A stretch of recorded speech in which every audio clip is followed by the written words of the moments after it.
Selamat pagi semua anak ibu, salam sehat dan tetap semangat ya. Pada video ini kita akan masuk tema 4 globalisasi, subtema 1 globalisasi di sekitarku. Anak ibu tentunya sudah pernah dengar kata globalisasi. Apa itu globalisasi? Globalisasi bisa kita artikan sebuah proses mendunianya suatu hal, atau bisa juga disebut fase perubahan yang terjadi pada masyarakat di seluruh dunia, atau bisa juga disebut dunia tanpa batas. Dengan globalisasi memungkinkan beragam produk dari negara lain dapat kita temui. Contohnya misalnya makanan KFC. Nah, itu adalah contoh produk yang mengglobalisasi. Ada lagi contoh produk yang sudah mendunia, seperti karpet dari Turki, boneka dari Tiongkok, mobil dari Jepang, jam tangan dari Swiss, susu dari Selandia Baru, dan batik dari Indonesia. Batik adalah salah satu produk Indonesia yang sudah mendunia. Pada tanggal 2 Oktober 2009, UNESCO memberikan pengakuan dan mengesahkan secara resmi bahwa batik merupakan warisan budaya dunia, sehingga setiap tanggal 2 Oktober kita memperingatinya sebagai Hari Batik. Jadi, anak ibu harus bangga dan cinta akan produk Indonesia seperti batik ini.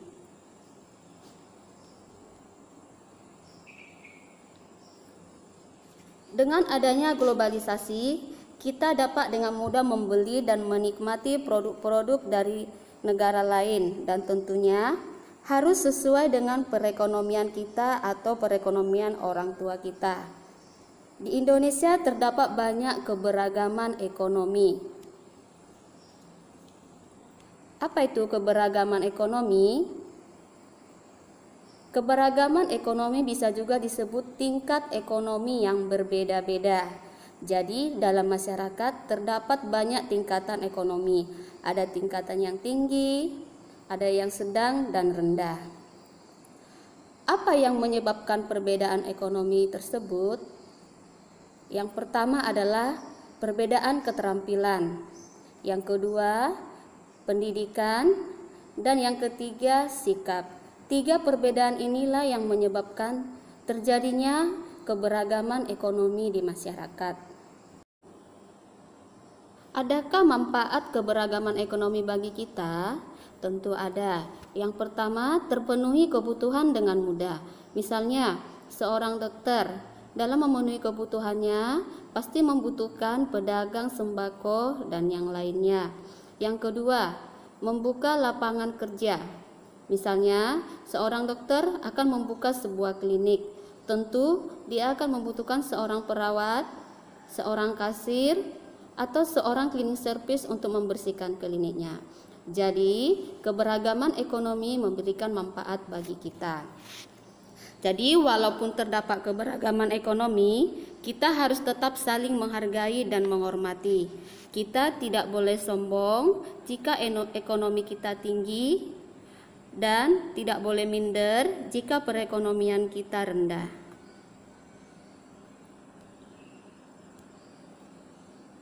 Di sini ibu akan memberikan tugas keterampilan IPS. Tugas ini boleh kamu kerjakan di latihan tema dan kumpul Sabtu 19 September 2020. Di sini ada sebuah tabel. Kamu boleh melengkapi tabel ini dengan nama produk dan boleh dilengkapi dengan gambar produknya dan isi asal negaranya. Di sini ada contohnya nomor 1 batik. Dilengkapi dengan gambar batik dan asal negaranya adalah Indonesia. Kamu boleh melengkapi tabel ini sampai 5 nomor dengan catatan nama produknya tidak boleh sama dengan yang ada di buku. Jangan lupa tugasnya dikumpulkan Sabtu 19 September 2020.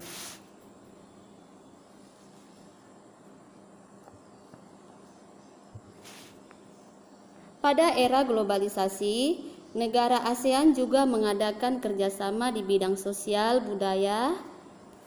Contohnya, kerjasama dalam penanganan narkoba dan solusinya. Yang kedua, penanggulangan bencana alam. Yang ketiga, pertukaran pelajar antar negara ASEAN. Yang keempat, kerjasama untuk meningkatkan pariwisata. Yang kelima, program pertukaran artis radio dan televisi. Ini adalah contoh kerjasama ASEAN di bidang sosial budaya di era globalisasi. Pada pelajaran selanjutnya, kamu sudah pernah menemukan informasi penting dari sebuah teks. Sekarang kita akan belajar menemukan informasi dari teks eksplanasi. Apa itu teks eksplanasi? Teks eksplanasi adalah teks yang dibuat untuk menjelaskan proses terjadinya suatu fenomena alam maupun sosial secara ilmiah. Ciri-ciri teks eksplanasi adalah: yang pertama, strukturnya terdiri dari pernyataan umum, urutan sebab akibat, dan interpretasi. Pernyataan umum berisi mengenai topik atau permasalahan, dan urutan sebab akibat atau deretan penjelas. Topik dijelaskan lebih detail dan mendalam. Dan pada bagian interpretasi, pembahasan topik mulai disimpulkan sehingga dapat didapatkan intisari dari permasalahan. Yang kedua, kaidah kebahasaan teks eksplanasi harus berdasarkan fakta, bersifat ilmiah, dan informatif. Di sini ada Ibu berikan sebuah contoh teks eksplanasi yang ada pada buku tema 4 halaman 6 dan boleh anak Ibu membukanya, yang berjudul menghasilkan energi listrik. Di sini ada teksnya, terdapat 3 paragraf.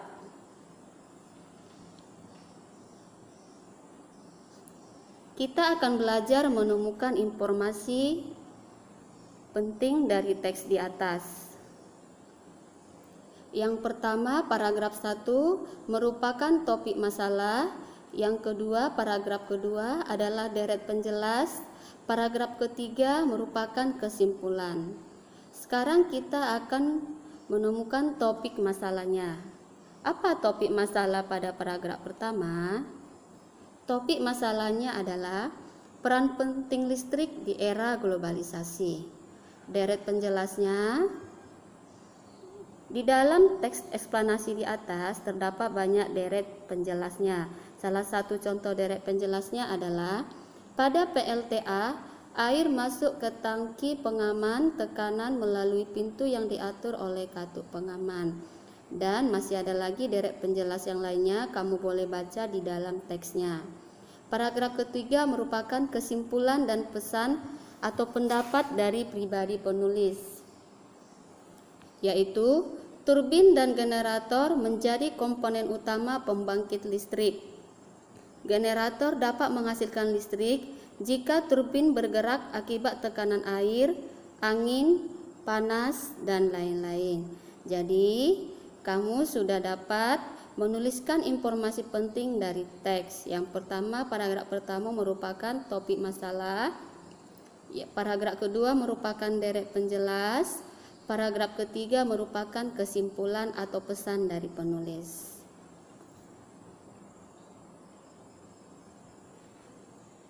Tadi kita sudah belajar tentang teks eksplanasi yang berjudul menghasilkan energi listrik. Pernah nggak kamu bayangkan siapa yang berperan dalam menghasilkan listrik? Coba kamu perhatikan gambar berikut. Siapakah dia? Ya, dia adalah Nikola Tesla. Nikola Tesla berkebangsaan Yugoslavia. Dia adalah penemu sistem pembangkit dan transmisi listrik pada tahun 1895. Ia pernah bekerja sama dengan Thomas Alva Edison dan merancang 24 jenis dinamo.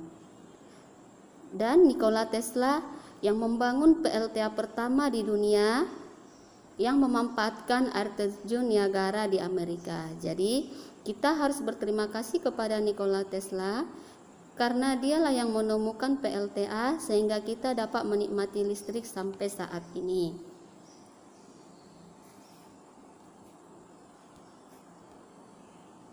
Ini adalah contoh gambar pembangkit listrik tenaga air atau biasa disingkat dengan PLTA. Sini ada dari gambar 1 sampai 10. Pada gambar 1, PLTA ditempatkan di air atau waduk atau sungai. Kedua, air masuk melalui pintu. Yang ketiga, air diatur oleh katup pengaman. Kemudian air masuk ke tangki pengaman tekanan. Yang kelima, air di dalam pipa pesat. Yang keenam, air diatur melalui katup pengatur tekanan. Yang ketujuh, mengalirkan dan mengarahkan air ke turbin. Yang kedelapan adalah untuk mendapatkan tekanan energi yang besar, energi potensial air kemudian menggerakkan turbin. Energi gerak tersebut kemudian diubah menjadi energi listrik oleh generator. Yang kesembilan, energi listrik dari generator kemudian diatur kapasitas tegangannya dan dialirkan oleh transformer.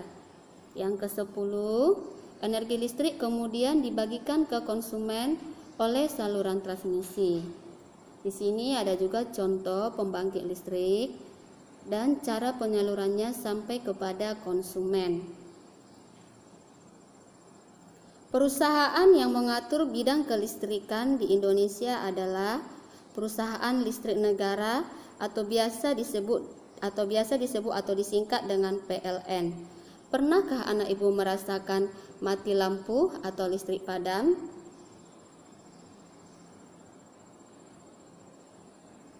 Mengapa lampu bisa mati? Hal ini disebabkan oleh dua faktor. Yang pertama, faktor dalam, yaitu gangguan komponen dan peralatan pada jaringan. Yang kedua adalah faktor luar,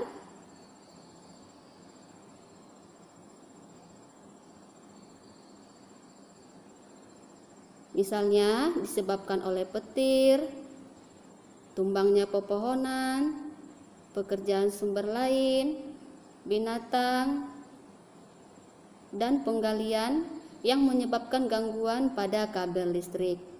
Jadi, ada dua faktor yang menyebabkan mengapa mati lampu. Yang pertama, faktor dalam, dan yang kedua adalah faktor luar. Tadi kita sudah belajar produk-produk yang sudah mendunia. Salah satunya adalah batik. Jenis batik di Indonesia sangat beragam, tergantung daerah masing-masing. Dalam memasarkan atau menawarkan batik, kita boleh menggunakan reklame.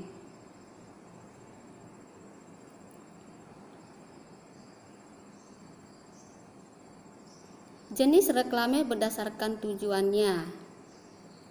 Ada dua jenis reklame berdasarkan tujuannya. Yang pertama adalah reklame non-komersial. Reklame ini digunakan untuk kepentingan sosial. Yang kedua, reklame komersial, yaitu kepentingan bisnis atau untuk mendapatkan untung. Tujuan dibuat reklame adalah untuk menginformasikan, mengajak, dan menawarkan produk dengan menarik sehingga konsumen tertarik dalam membeli produk kamu atau produk sebuah perusahaan. Jadi, kalau misalnya kamu mempunyai produk, kamu boleh menggunakan reklame untuk menginformasikan atau menawarkan produk kamu sehingga konsumen tertarik untuk membelinya. Ada hal-hal yang harus diperhatikan dalam membuat reklame. Yang pertama, slogannya harus jelas dan mudah dimengerti. Yang kedua, bahasanya harus menarik. Yang ketiga, ilustrasinya menarik. Dan yang keempat, tata letak gambar dan tulisannya harus baik. Jadi tadi ada 2 jenis reklame berdasarkan tujuannya, reklame non komersial dan reklame komersial. Tujuan dibuatnya reklame adalah untuk menginformasikan dan mengajak supaya konsumen tertarik membeli produk kamu.